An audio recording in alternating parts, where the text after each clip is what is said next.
Good evening. Welcome to Liberty and Justice for All. Most of you out there know pretty much what I do from watching the show or from hearing about previews and so forth.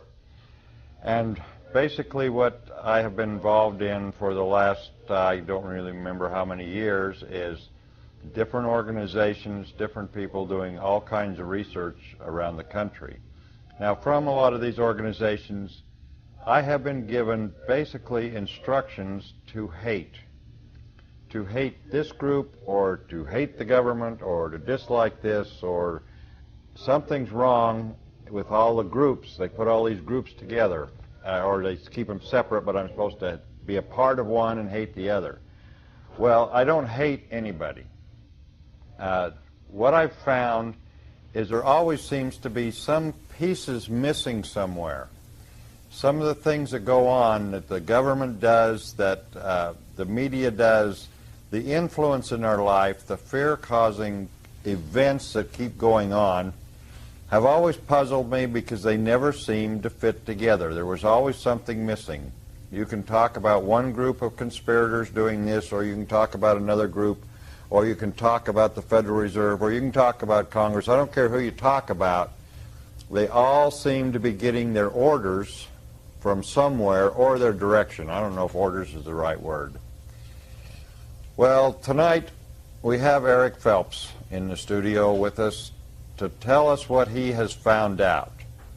Now, the one main thing that I have found in all of my studies, and the only place that people really come out and say, here are a group of people that you're supposed to hate, is the Jews. Well, I never hated the Jews. I got some great friends who are Jews. And so I never could figure this out. I don't think the Jews did something bad. I don't think the Jews control the world or even want to. Well, Eric Phelps has helped me out in his study. So now I'm going to introduce you to Eric Phelps, author of The Vatican Assassins. That's quite a powerful name, Eric. First of all, welcome to the show.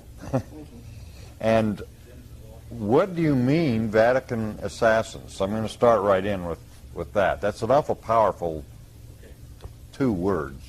What I mean is that the men who rule the Vatican today, particularly the Jesuit general, are the men who keep order, not only in the Vatican hierarchy, including being over the Pope, but also who maintain order throughout all the governments of the world, specifically the United States. Well, now, keep order. Do they keep order for themselves? For themselves. They rule. They rule. The Pope is the absolute master of the world. He controls the Pope. Peter Bonds Klovenbach is the Jesuit general of today. And so he commands his Jesuit order, which in turn has all sorts of connections throughout other orders. Now, what is Jesuit? What is that? Okay. The Jesuits, actually they're called the Society of Jesus. That is their proper name. They were started in 1540 when they were given legal existence by Paul III, who was the Pope at the time, when Ignatius Loyola created his order. And Ignatius Loyola gave his obedience to the Pope, and it was the beginning of what we would call the Counter-Reformation. It was the antithesis to Luther's Protestant Reformation. Wow. So you have studied this whole chain of events. This is, I mean, you're going to be telling us a lot of history here that I don't recall reading in my history classes. No. And I took a lot of history in school. But in talking to you this afternoon and listening to you, they didn't bother to tell me this stuff. Well, no, they don't want us to know true history, because if we know true history, we will know who rules today. One of the things that the Jesuits hated about the United States was in the public school system. It taught true history. It taught about the Inquisition. It taught about the Dark Ages. It taught about the Crusades. And it taught about the Counter-Reformation. It taught about the power of the Jesuit order. It was on everybody's lips at the Lincoln assassination in 1865, and it was very well known for 20, 30 years after that the Jesuits had killed Lincoln. But it was hushed up, and by the 30s, with FDR when he came to office, they completely got control of the educational system censored true history, and ultimately in the 60s removed the Protestant Bible from the public schools. Well, so actually it all fits in. The stock market crash at 29, everybody's desperate. FDR is our savior. Correct. Here I am with a social program to save the world, and Correct. so this was a planned thing. Absolutely. The stock market crash was caused by 3 short sellers, according to Curtis Dahl. And Curtis Dahl was the son-in-law of FDR. And the major short seller of the Great Depression was Knight of Malta, Joe Kennedy. And when I say Knight of Malta, that's the American branch of the Knights of Malta that are the soldiers for the Archbishop of New York, who is considered the Archbishop of the capital of the world according to Pope John Paul II. So he rules, he controls the Knights of Malta. The first head of the Securities and Exchange Commission was Joe Kennedy, Knight of Malta. Oh, really? That's correct. And so he caused the Great Depression, and Joe Kennedy was the means by which FDR, the 33rd degree Freemason, got into office. And so FDR then introduces his new dirty deal with the approval of the Jesuit Charles Coughlin. Well, I thought Joe Kennedy was busy selling whiskey. He was doing that too. Oh, okay. So he was running the stock exchange and selling whiskey. He was doing one good thing. And that wasn't running the stock exchange. Okay, so now we got the Kennedys are tied in basically here. So, yes. And you're saying he was basically controlled. I'm saying Joe Kennedy was absolutely controlled by the Archbishop of New York, which at that time was Cardinal Hayes. Later became Cardinal Spellman. Now I remember something. You just struck a nerve when I was growing up, and when Kennedy was running, when he was nominated to run for president. The big flap was he's a Catholic. And you're speaking of John. John, yeah. Well, he's a Catholic, and I never could. It was like, so what? You know, I mean, what does that have to do with freedom and liberty? Do you feel there's a connection there? Now, this is an off-the-wall question, I know, but... Oh, sure, because when you read in history, the Jesuits always wanted to put a Catholic king on the throne of England. This is why they hated Elizabeth. This is why they sought to assassinate her many times. Their great thrust before the suppression was to get Roman Catholic nobility on the thrones of all the countries of Europe and thereby control Europe. In this country, there was a lot of concern about that if Kennedy, as a Catholic, would become president, that he would be beholden to the Pope and carry out his program rather than enforce the Constitution. But it basically had very little to do with religion. I don't Okay. well, let's put it this way. I was raised in Utah, so I was raised in a specific religion that was different than Catholicism. Not saying either one's good or bad. I haven't a clue. Actually, I'm not too crazy about organized religion at all. But the fact is that it had nothing to do with these two different types of belief systems. It was who could be controlled. Okay, what we have to do is we have to distinguish between the Jesuit order, the Roman Catholic hierarchy, and the Roman Catholic people themselves. The Roman Catholic people have no idea of the power of the hierarchy and the Jesuit order. None. You talk to the average Roman Catholic about the Pope running to rule this country, and you think you're crazy. But that's because he's never been taught the doctrine of temporal power, which the Pope was given in 756 by Pepin the Great. 756. 756. Well, you're getting back there a ways. Right. He was given the He was given spiritual power in 606 by Phocas, and he was given temporal power by Pepin 150 years later in 756. And this isn't something that's just read to the average Catholic. No, and when you see the Pope's flag, you see the two keys. One represents temporal power, other spiritual power. And when Victor Emmanuel took Rome in 1870, he took the temporal power from the Pope, Pope Pius IX. He said, I quarrel with no man's conscience. You, Pope Pius IX, you can remain Pope of all the Catholics. You can have the spiritual power, but I have temporal power. I am King of Italy. And for that reason, the Pope locked himself in the Vatican and declared himself a prisoner. The Pope's great aim is to have universal temporal power over every nation of the world because he is the creature of the Jesuit general. They want all political power. So this, and to me it doesn't make sense because I believe in freedom and liberty for everybody. So this doesn't compute. When they want this power, obviously they want to control the wealth and the wealth really of the world. Oh, sure. And if you control the people, obviously you control the wealth. Sure. Well, in this country, when they controlled FDR gave all the gold in Fort Knox to the Federal Reserve Bank. Right. Okay. The Jesuits controlled the Federal Reserve Bank, and they chartered it through their great agent, J.P. Morgan. Right. Okay. So, but I didn't know who was in charge. I knew what happened, and it's another one of those mysteries. We know why this, or we know this exists. We know that it's bad. Who's putting all this together? See, there's too much out there that now is all starting to fit together. Mm-hmm. Now, I feel like things are kind of coming to a head. Mm-hmm. It's like a bubbling pot. It's bubbling, and all this scum is coming up to the top, and trying to scrape it off to find out what is down there is what's tough. And I think you are providing us with some answers.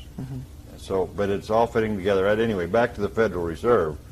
There's no doubt that was forced upon the American people. Oh, sure. Sure, they forced it 2 days before Christmas through Congress at night. Right. Sure. And then they sold it as something other than what it is. Right. Caused the Great Depression. Every bank that was not solvent after the Depression no longer could do business, and most of the banks were controlled by the Federal Reserve at that time. Right. Now they're basically all controlled by the Federal Reserve. And the purpose for the Federal Reserve Bank was to be able to be the exclusive extender of credit to the United States Congress for the building of a huge military-industrial complex by which they would use the American military to restore the Pope's temporal power around the world, beginning with what I call in my book the Second 30 Years' War, which began in 1914 and ended in 1945. I show that all the parties worked together. There were no enemies at the top. Hitler, Stalin, FDR, and Churchill all worked together through their intelligence agencies. Right. And you bring all this out in your book. And Correct. You've done this all. Now, what we do on this program mainly is we don't talk about theory. We talk about facts. We talk about what's written, what people have seen and documented, and that's what your book is about. Right. You're not making this stuff up. I have 650 quotes in my book. Wow. All indicating that everything you're saying is... I have no original ideas. I take from what these men have said over the last 300 years, these authors, and put it all together and paint the picture of what I have in the book. And generally that's what's bad for them, is when you take all the little pieces and put it together. That's correct, because history is the flow. Right. You have to get in the flow of history, so when you arrive at Dallas on November 22nd, you know what's been before, and so you can know what's going to happen at that day. Okay, I know what happened that day. Why do you make reference to that? That was when Kennedy was assassinated. That's correct. That fits in here too? Absolutely. The book, I began my book for the purpose of exposing the Jesuit order with the Archbishop of New York and his Knights of Malta and high-level Shriner Freemasonry, which also the Jesuit general controls, as are the true assassins of President Kennedy. I show in my book that the Knights of Malta were in critical places at the time of that assassination, in the FBI with a man by the name of Cartha DeLoach, who still lives, who wrote a book called Hoover's FBI, with a man called John McCone, who was the head of the CIA, with another gentleman who was called Henry Luce, who controlled Time Life, who bought the Zapruder film for $150,000 and locked it up for 5 years until Jim Garrison had it subpoenaed for his trial of Knight of Malta Clay Shaw. I show that Frank Shakespeare was the head of CBS at the time, which is why he had his CFR crony Walter Cronkite do all the reporting. I show that Francis Stankard was the head of Chase Manhattan Bank, who was the one responsible for getting John McCloy on the Warren Commission. All these men were powerful Knights of Malta in critical places of power, all subject to Cardinal Spellman. Of course, Cardinal Spellman was a good friend of 33rd degree Freemason and apostate Presbyterian J. Edgar Hoover, and also the 33rd degree Freemason Allen Dulles, who was also formerly the head of the CIA, who was known as the gentleman spy. Now Kennedy wanted to dismantle the CIA, basically. That's right. And he printed silver certificates. I was in error when I said United States notes. Yeah, he printed, so that was a big no-no. He attacked the Federal Reserve. He attacked the CIA. Remember, the CIA was created after World War II, which Lyndon Johnson called a murder incorporated, which Truman called the nefarious influence of a foreign power. And the CIA was patterned after the SS. And one of the men responsible for setting up the CIA was Hitler's most sinister general, Reinhard Gehlen, who also set up and helped to train the Mossad. He set up the CIA. That's right. He with Kim Philby, who later became supposedly a defector to Russia, but we know that the KGB and the CIA has worked together since their inception, because the NKVD and the OSS worked together during World War II. And we are not so naive to believe that abracadabra overnight, with the beginning of the Cold War, these secret intelligence agencies became enemies. Right, exactly. Now, you mentioned another one of my favorites in there, Arlen Specter. Where does he fit in there? Now, here's a real piece of work. Well, as much as I hate to admit it, Arlen Specter is from the state that I reside in, and he has been a perennial senator ever since that day, for the most part. I call him in my book Spelly's Jew. He worked for the Cardinal. He was the author, of course, of the single bullet theory. The zigzagging. The zigzagging, right. Ridiculous single bullet theory. Right. And for that, he was rewarded with a lifetime in the U.S. Senate. Mm-hmm. He was, of course, affiliated with the Council on Foreign Relations, and he has been a good boy ever since. Of course, he voted to quit Mr. Clinton from being expelled from office. Right. And he's also a gun confiscator. Yeah. I mean, this is so amazing, these people and these things that are out there. And what the press does with it, where they draw the line. You can't say this, you can't say that, and everybody goes along with it. Well, I'm blown away. I mean, this show that we do, we try and tell truth. Now, before 10 o'clock at night, I can say Arlen Specter, I can say Clinton, I can say U.S. government, but I can't say shit.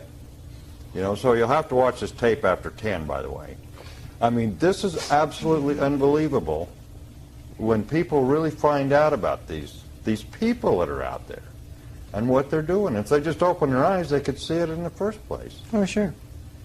Sure, we have corporate monopolies everywhere. The Knights of Malta control AT&T, IT&T, CBS, PepsiCo. The corporate structure goes to stratas we have no idea how deep. But it's the Knights control it. They also use high-level Shriner Freemasonry. They use the Knights of Columbus as well, and the Mafia. They all work together. Now, the people at the very top of all these organizations, are they aware that they're being used as they're being used? The high-level Shriner Freemasons, they would know. Okay. But most people. But most people down below, they don't know. The Knights of Columbus are taught to hate the Freemasons. They're taught that they're enemies. And at a lower level, they probably fight it out a few times. But at the high levels, you have, for example, at the beginning of the Vietnam War, the Secretary of the Navy was Francis Matthews. Francis Matthews was the chief of the Knights of Columbus when he came into office. He was the one responsible for ferrying the North Vietnamese Roman Catholics down to the south, according to Fletcher Prouty, which was the single most agitating thing that caused the Vietnam War. So here's this the highest Knight of Columbus working for Cardinal Spellman, causing the Vietnam War. And he's working in conjunction with other high-level Freemasons and Knights of Malta. The Knights of Malta being John McCone, the head of the CIA. Prior to that, high-level Freemason of Allen Dulles, head of the CIA. So they're all working together. You just struck another nerve. Vietnam. Been there, done that. Not happy about it. What was that all about? Now, were they there too? Yeah. The purpose of Vietnam, about there? Yeah. The purpose of Vietnam was to kill 2 to 3 million heretic Buddhists, because the Jesuits have done that before. They were using Mao Zedong at the same time to kill 50 million Buddhists in China. So to kill the heretic Buddhists off at the same time to destroy patriotism in the United States. But they also used Vietnam for the explosion of the drug trade that they had already been involved in a century before with the opium trade out of China. But they exploded the drug trade into the United States using Air America, which was controlled by the CIA, and also the Mafia, particularly Santos Trafficante. So the mob and the CIA working together to give us this huge, massive drug trade that's on every corner of every street in every major city. Right, exactly. And not fed by a bad guy in Colombia. No. No, And then they use that to justify more laws right. against the average person. Right. So that was, I mean, I went to Vietnam in a patriotic way. I mean, I was going to defend my country against the evils of communism. That's right. That's what our forefathers did in World War II. Right. They thought we were going over to fight the Nazis. Right. But we were not told that the Knight of Malta, Mr. Larkin on Wall Street, was financing Hitler. We're not told that the Federal Reserve was giving millions of dollars to Adolf Hitler. Adolf Hitler was built by Wall Street, and they're going to send American men over there to fight a monster they created? Right. Okay, so what was being done is the Pope was busy purging Europe of its Jews and purging Germany of its Protestants, because East Germany was primarily Protestant. They had built Stalin's Red War Machine with Henry Ford, when Henry Ford built Gorky. And so they mechanized the whole war machine, and those trucks and tanks that came in had all made in USA. When they killed and mass gang raped the German women of East Prussia and East Germany to the extent that they threw themselves into the wells because they didn't want to be raped anymore by the savage Red Russian army. All that was built by the American Wall Street and credit. So my father went over there and became a tail gunner in Germany for what? They weren't fighting a real enemy. That enemy had been created by Wall Street. Right. My generation went to Vietnam for what? The North Vietnamese had been created by Wall Street. Right, exactly. So it was to purge heretics pursuant to the Jesuit oath, to make relentless war, to extirpate all heretics and liberals from off the face of the earth, no matter how many Roman Catholic people they have to kill. No matter people, all people. Right. Now, what's wrong with the Buddhists? What was their big problem with the Buddhists? Well, the Buddhists were not under the control of the Pope. They didn't need him. They could have a sustaining lifestyle there in Vietnam. Furthermore, the Buddhists have been the enemies of the Jesuits for many years. The Jesuits that came into Vietnam or into Japan in the 1500s and 1600s and sought to take over Japan. Well, the emperor expelled the Jesuits in 1639, and the Jesuits were not allowed to go back to Japan for over 250 years until they were given formal re-entry in 1913. So magic year. Right. So it was the Buddhists have been the enemies of the Jesuits for a long time, but the Jesuits feigned themselves to be Buddhists to get control. But the Buddhists, and I've had a lot of experience in Vietnam and other places with Buddhists. Buddhists are about one of the most gentle groups of people, loving, caring, leave me alone, I'm going to learn for myself. I mean, they're not war people. Right. They're not even. But they don't want to be controlled by the Jesuit temporal power. Right. Because that's why the Buddhists set themselves on fire in Saigon, because of the terrible persecutions of that Jesuit tool, Diem. Mm-hmm. He was persecuting the Buddhists all throughout Vietnam, and so they were protesting by burning themselves. And of course, Diem was the creature of Cardinal Spellman. Yeah. And Kennedy kicked the CIA representative out of Vietnam, and Diem, of course, ran to the local Jesuit church, which he was turned over to the Buddhist generals, and they executed him. So Spellman was furious about Kennedy's responsibility in the execution of Diem. Oh, really? Right. So now, but every time you turn around, apparently in your research, this all fits together. It's all about the Jesuits restoring the temporal power of the Pope around the world by erecting dictators in every country that are loyal to and obedient to the Pope. of Jesuit making. And when I refer to the Pope of Jesuit making is the infallible, quote-unquote, Pope of 1870. Prior to 1870, he was not considered to be infallible. Well, I can see, and I have to go in my area a little bit, I can see right now why the Constitution, as written, would be a threat to this control. Why we have this second corporate government in place that basically, under a whole different administration, people still think that they're under the Constitution, but we actually have this corporate government, which is a tool. It's a puppet. It's corporate government, Federal Reserve, bad guys up high. That's basically what we have. And if the Constitution were there and the people were taught under the Constitution, I don't mean to beat it to death, except if it were in place and people went to school and learned about it and learned about individual freedom, they would learn to do probably the worst possible thing, and that would be to think and to have common sense and to think for themselves. That would be the enemy of this group, right? I mean, that's... Sure. The Constitution is a simple document. There's 7 sections. It was written for anybody with an 8th grade education. It doesn't take a master or a lawyer or a great Supreme Court justice to give us the meaning of what the Constitution says. Anybody that can read and has common sense can know what the Constitution says, just like the Bible. So we don't need these great interpreters. They just interpret to twist and distort, to justify their evil actions that they do against us. Right. But the structure of power is the Archbishop of New York controlling the Council on Foreign Relations of New York. Rockefeller Center is right across the street from St. Patrick's Cathedral. The Knights of Malta, located in St. Patrick's Cathedral, can go right across the street to Rockefeller Center, to Time Life, and then from there the CFR controls all the bureaucracies of the federal government. Right. So if we were to eliminate this bureaucracy or this shadow government, I don't know what else to call it, it's ridiculous, but if the good guys, so we got a whole bunch of people out there that said, oh, I'm an American, I've learned to think, I'm going to think, got together and reinstated this simple document that we were just talking about, it would basically be a war, I would think. That's correct. Again, we have to go back to our history of the Jesuits to understand this topic, and that is, in Europe, they had been expelled from every country by the end of the 19th century. The mass firebombing of Germany and the mass firebombing of Japan was payback.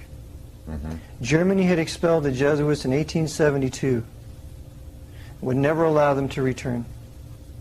So the mass firebombing of Germany was payback time for that. Right.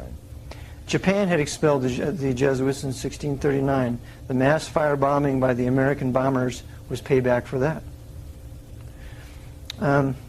So whenever you seek to break the Jesuit power in your country, you're going to have an invading military force, for which I believe they're preparing Red China, Russia, and a huge Muslim host, and using Cuba as a staging base in the east and landing on our west coast naval ports in the west. So basically, unless we cooperate, they'll come and annihilate us. That's their threat. But where do we get our liberty? We get our liberty from the Protestant Reformation. When does the modern era begin? The modern era begins in 1648 with the victory of the 30 Years' War and the Treaty of Westphalia. That's when the Dark Ages ended and the modern era began. That's when inventions begin. That's when art begins to flourish. That's when Rembrandt goes to Amsterdam and paints his beautiful portraits. That's when music starts to flourish with men like Bach. We did not have all these wonderful arts in the Dark Ages. Medical schools were closed. The great medical schools of Rome had been shut down. It was illegal to perform an autopsy.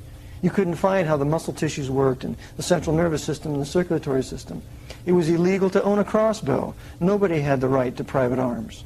All that ended with the modern era, with the victory of the Protestant Reformation and the 30 Years' War. Yeah.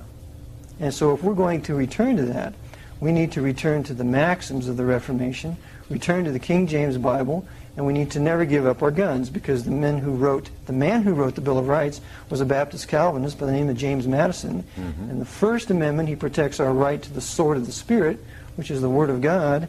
In the Second Amendment, he protects our right to the sword of just defense, which is the right to bear arms. Right. We need them both. Well, without the second one, we can't have the first one anyway. Right. So absolutely we need them both. And those are two that I would say are the principal ones that are under attack.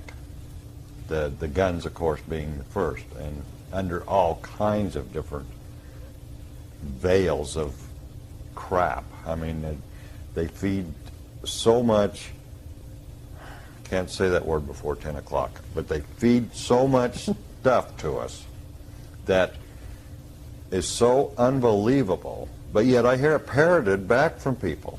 I mean, I hear some of this stuff, and I'm thinking, where did you get an education? Where did your thought process go? And that's the schools, right? Sure. And the source of the other education is Hollywood. I call Hollywood the Jesuit theater. And I got that term from Boyd Barrett in his book on the secret and power of the Jesuits.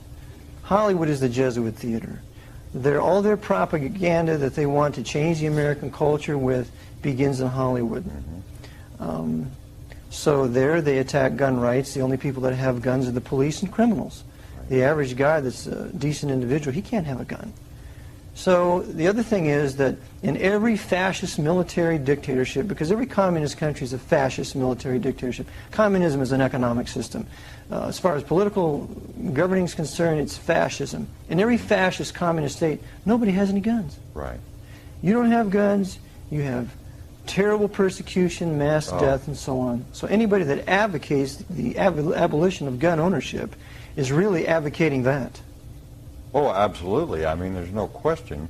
And the people I talk to, and I hesitate to use the word intelligent, not ignorant. And ignorant doesn't mean you're dumb. It means you don't know. Without knowledge. Yeah. And there are so many ignorant people out there that if they would realize that they're only ignorant, not stupid, and just open their eyes. That's, you know, just like what you're saying right now is to a lot of people, even some of it to me. I mean, I've gone through a lot of your manuscript. Pretty scary stuff, but it makes sense. And if the people would just look at it and say, my God, that is a fact. This took place. This happened. They did this, and this was the result. This is what they want now. I mean, you can relate things that you've got in here in the 1600s to tomorrow afternoon, I'm sure. Sure. I know, certainly yesterday afternoon. So it's good to have a key. And why people would...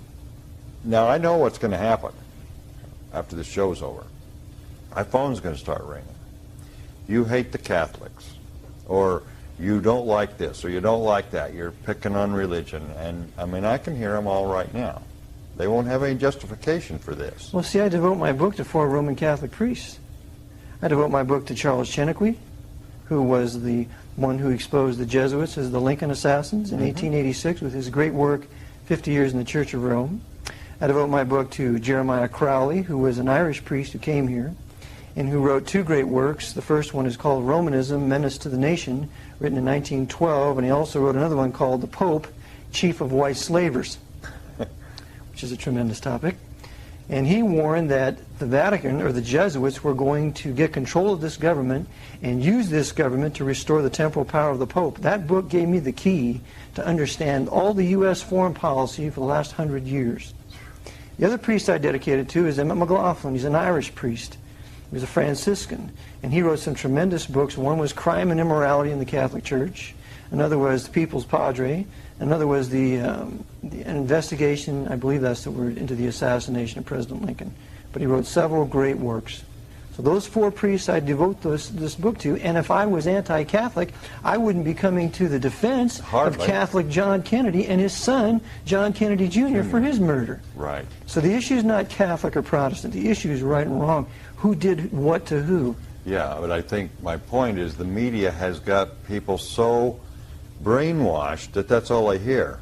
Oh my God, he said not good and Catholic in the same sentence. See, that's why they can't understand the flow of history. Right. They're thinking England Protestant, America Protestant, but it's England and America that the Jesuits captured, used those two powerful Protestant nations to attack and destroy the Russian Empire and the German Empire in World War I and World War II. They used it to attack and destroy their enemies of Germany and Russia.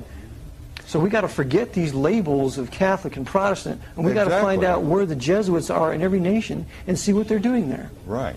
And who, exactly, and this hierarchy of control is, I don't know if that's the right word or not, but after reading what you have in here, this is a history book that should be required reading for everybody before they get out of high school. I don't care if they can add 2 and 2. They have to know what this history is. What they do with it is what they do. Just like we tell everybody on the show all the time. We don't care what you do with this information. It's up to you. You're the one that either has morals or you don't. So if you're armed with the history, if you're armed with the knowledge, then you can determine what's right and wrong and how you're going to react. But I don't know, how can we go about getting this in all third grade primer? I think this would be perfect. It's, there's always been good men of every age, and always men who wanted to do what was right of every century. And it's going to have to be up to them. There is no Savior. There is no hero, humanly speaking. I mean, the Lord Jesus Christ is our Savior if we believe on Him by faith, according to Romans 1:17.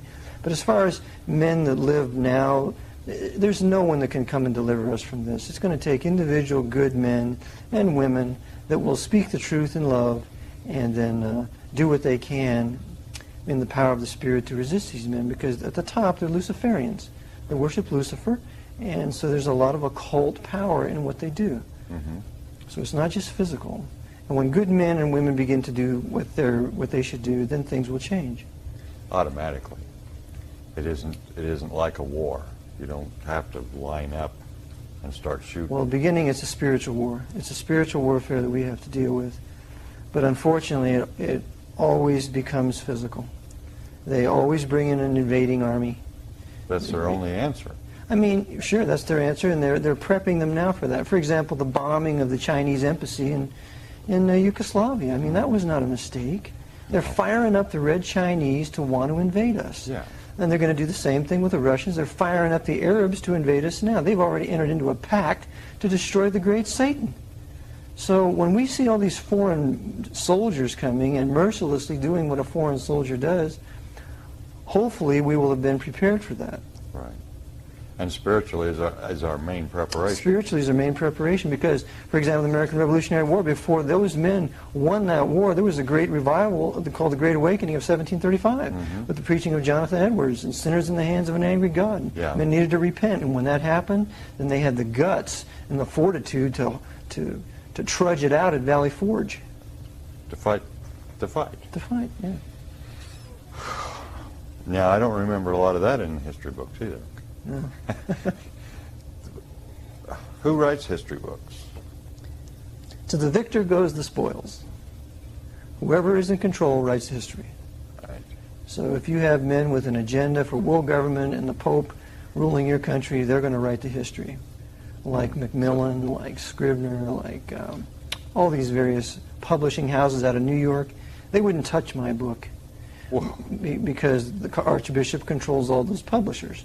So they're going to control the press just like what they said they would do in the fourth session of the Council of Trent. Because remember, the fourth session of the Council of Trent condemns freedom of speech, freedom of press, and freedom of conscience. Right.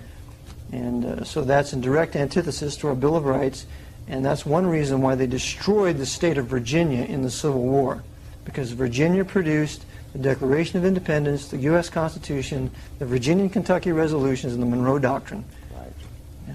All very detrimental to their efforts. Totally contrary to the Council of Trent. Right.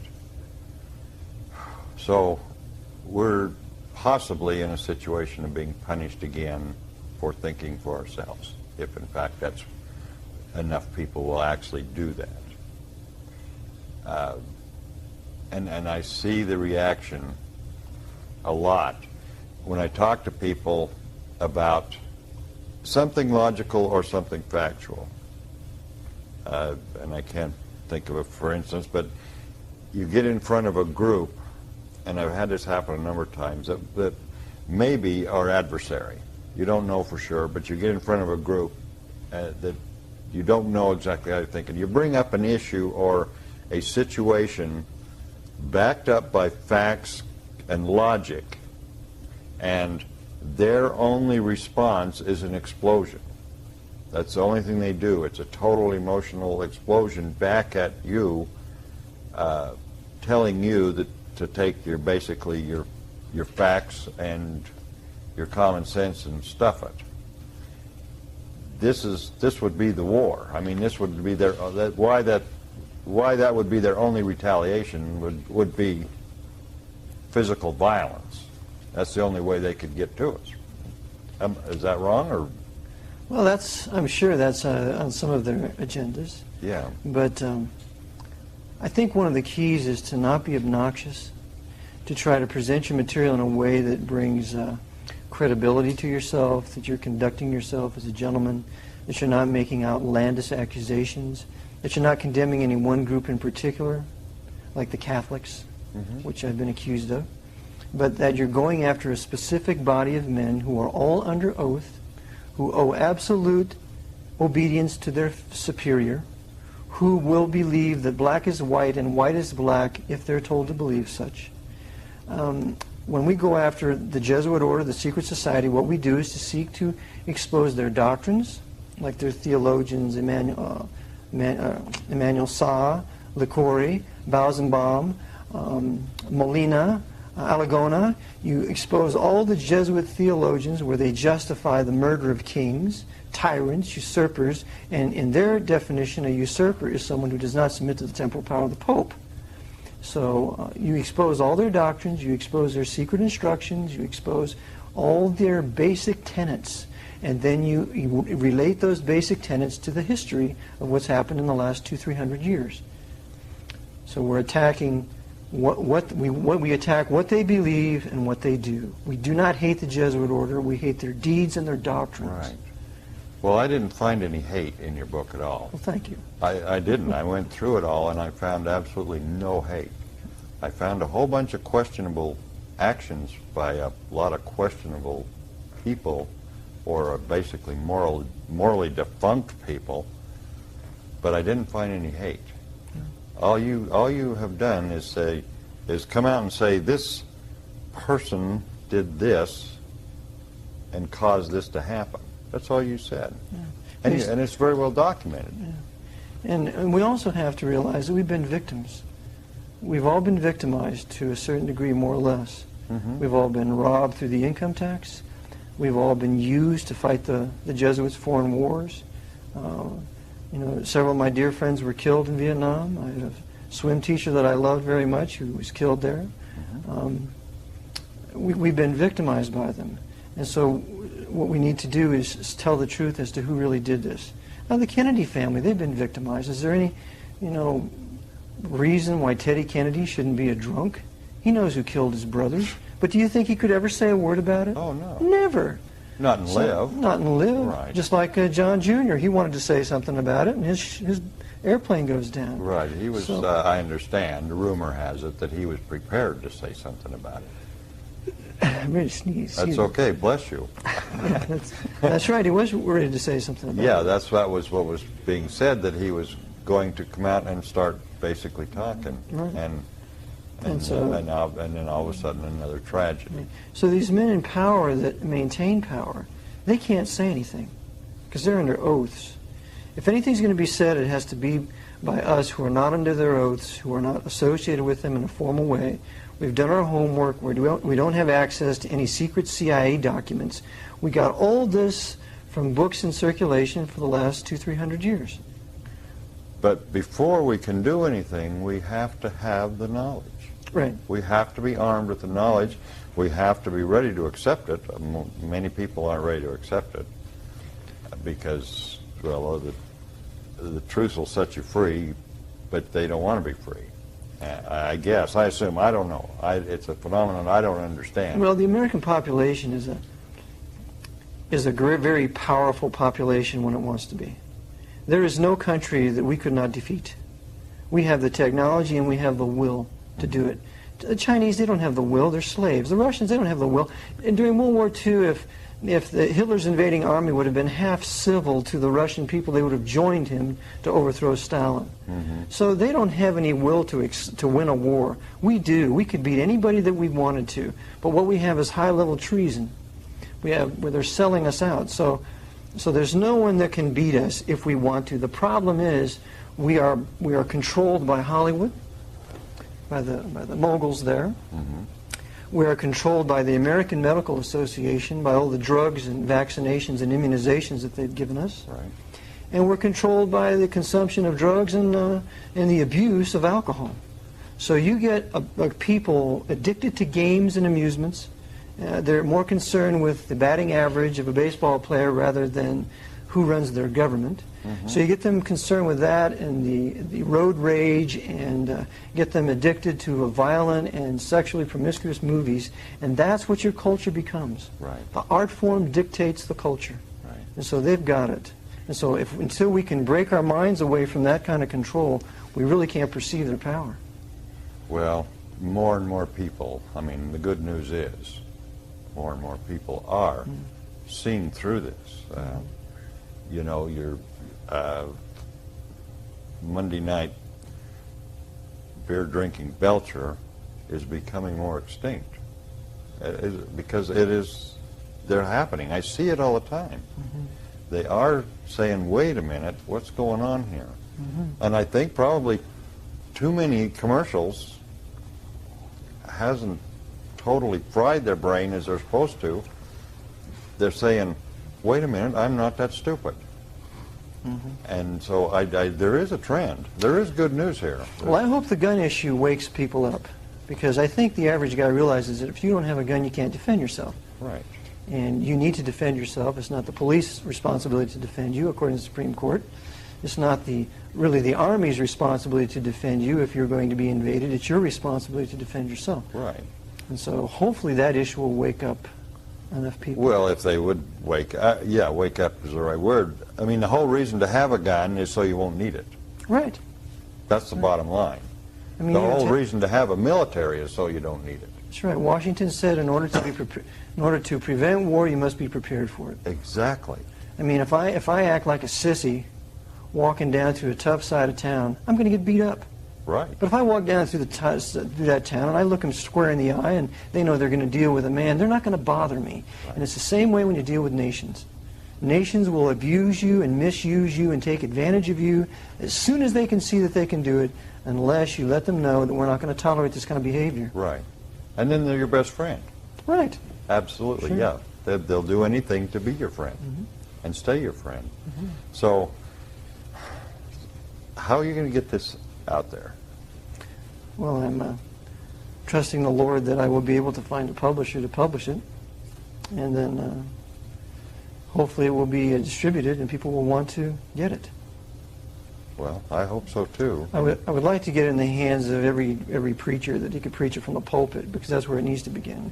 And then in Christian schools where they could begin to teach that to the children. Right.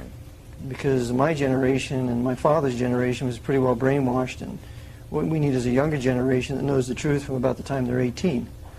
And that would make a great difference. Right. Well, that means we got to put it together in the schools now. Or at home, too. And at home. Because fathers don't spend time with their children anymore. Well, the system also is set up to where the father and the mother, when there are two parents in the home, have to work full time just to pay taxes and survive and raise their 2.5 kids. I mean, it doesn't. To me, the system designed isn't just because the government and everybody else needs more taxes. It's to make sure you don't have the time. That's right. To understand what's going on. That's exactly right. No time to think. Yeah, exactly. So thinking, I believe, is the key. And if people would learn to do it, TV takes it away. Everything's sports, and I'm not against sports. I like a good football game as well as the next guy. But being consumed by it is ridiculous. And the movies that are out, I have trouble even going to a movie anymore or watching a movie because, and probably I go too far, but I'm picking out little things in the movie saying, oh, what do they really mean by this, you know, and instead of us enjoying the movie, I'm always looking for some underlying thing, and that's because of this, because I know that this exists. I know that the control. Now, the Jesuits, basically, aren't they pretty much the Illuminati, or close to it? Sure. The Jesuit order was suppressed by the Pope in 1773 with a papal bull, which is the strongest language that a pope can speak in. When they were suppressed, that means that they could not have any legal existence in any Roman Catholic country. That means they could not legally exist in Poland, they couldn't exist in Austria, they couldn't exist in Spain, Portugal, France. They could have no legal existence there. So what they did was they went underground, and they started, among other secret societies, the Illuminati, with one of their soldiers, Adam Weishaupt, and you have now the alliance between the Jesuit general and the House of Rothschild. But what we're never told is, where did the French Revolution come from? That French Revolution was payback for the suppression of the Jesuit order. France was decimated. Thousands of Dominican priests were killed by the Jacobins. The Jacobins were controlled by the Jesuits. The ultimate was the raising up of Napoleon Bonaparte from the Jesuit island of Corsica, and he was a Roman Catholic Freemason. So he was used to punish the Knights of Malta, who had expelled the Jesuits from Malta. He was used to punish the Pope because he imprisoned him for 5 years. He was used to punish the Braganzas, the monarchs of Portugal, by driving them into exile into South America. He was used to punish the Bourbons of Spain, because the Bourbons had expelled them out of all their Spanish possessions in South America. And he was used to punish the Bourbons of France with the beheading of Louis XVI and the beheading of his Habsburg Austrian queen, Marie Antoinette. So it was punishment of Austria for expelling them from Austria, and punishment from France from expelling them from there. So after the Napoleonic Wars, after Napoleon punished Europe, he deliberately sacrifices his army of over 600,000 men in Russia, in the snows of Russia, gallops away on a what do you call it, a sleigh, and leaves his army there. Yeah. So, and he deliberately betrayed his army, just like Hitler deliberately betrayed his German army in the East during Operation Barbarossa. So that's what happened during the Napoleonic Wars. That was the purpose for Napoleon Bonaparte. And to compare the French Revolution with the American Revolution is a travesty. It should never be done. Okay? Why? Just because of how? Well, because that was the Jesuits' order. The Jesuit was in control of the French Revolution and the Napoleonic Wars. They were not in control of the American Revolution. Right. The American Revolution was Protestant. It was carried on by Calvinists. Washington was a Calvinist. He was baptized into a Baptist church of New York by one of his captains, Captain Gano. And so Washington, and he never went into a Masonic lodge. According to his own words, he was never the master mason of any Masonic lodge, and he only went into a lodge during the last 30 years of his life about 1 or 2 times. Those are his own words in a private letter, which I have in my book. So it was a Protestant, Calvinistic resistance to tyranny by the Jesuit King of England, King George III, whereas the French Revolution was payback. It was vengeance. But do you think that, I mean, I've studied the Revolution, and you're right, it was a totally different thing. But I feel like we're being punished now for that, for that revolution. For the American Revolution? Yeah. I mean, they are trying to take back what the American Revolution supposedly established. Well, you mean practically? Practically. Okay, because they took it back in 1868 with the 14th Amendment, and then... Yeah, the 14th, I know, but I mean, we ended up with a constitution, or a constitutional republic from the Revolutionary War. Correct. Supposedly. Okay, absolutely. And it didn't last that long. Only lasted until 1868. 1868 went with the 14th Amendment. And that created the Holy Roman American Empire. Right. From 1868 to the present, by which they used it to restore the temporal power of the Pope. Right. after they destroyed the Protestant South and so on. But they basically, I mean, they lied to us. Oh, sure. I mean, it's still in the school books. I still read the 14th Amendment was put in to free the slaves. I mean, It's ridiculous. It's absolutely ridiculous. If people, again, would study it and learn what it says and what it means and then know who they are and remember how to think. Or just think. I mean, just when you see something going on that doesn't make sense, think about it. That's all. Well, when you have professionals that don't want to think, it's very hard to ask the common guy to think, even though they're probably more capable. For example, we have an epidemic of cancer, and yet nobody wants to deal with the causes for that. Right. We have an epidemic of heart disease. They don't want to deal with that. So it's a difficult thing to do, but if we want to be free, freedom carries with it the responsibility of being able to think for yourself and doing what you need to do. Well, you brought up an interesting term this afternoon I never heard it put quite this way, layman. We have been taught that professionals have to make the laws and the rules and do everything because we are laymen. And you said, and I never heard it put this way, layman is a term that applies to everything. Legal, medical, government, See, those in charge know, and the rest of us are laymen, so we don't know. that's what they call us. That's what See, they call there's us. no such thing as a layman. That's a ridiculous term. Right. But when you have organized religion, you have a priesthood, and everybody else is the laity. When you have an organized medical profession that's victimizing millions of people every day, you have the medical priests, and anybody who studies medicine is a layman. Right. They can't know as much as a doctor, right? Right. It's the same way in law. You have your lawyers and judges, they know it all, but those of us who are not that, we can't possibly know anything about the law, can we? Because we're just laymen. Right. Now, to be called a layman is to be insulted. Exactly. Exactly. It doesn't matter, but I wanted to make a point to people out there that we're not laymen at all. Not at all. We know too much, and that makes us basically, instead of laymen, and they might as well label us the enemy. They already have. Well, that's true. They In their already Jesuit have. oath, they already called us liberals and heretics and called for the extirpation of all of us from off the face of the earth. Yeah. Wow.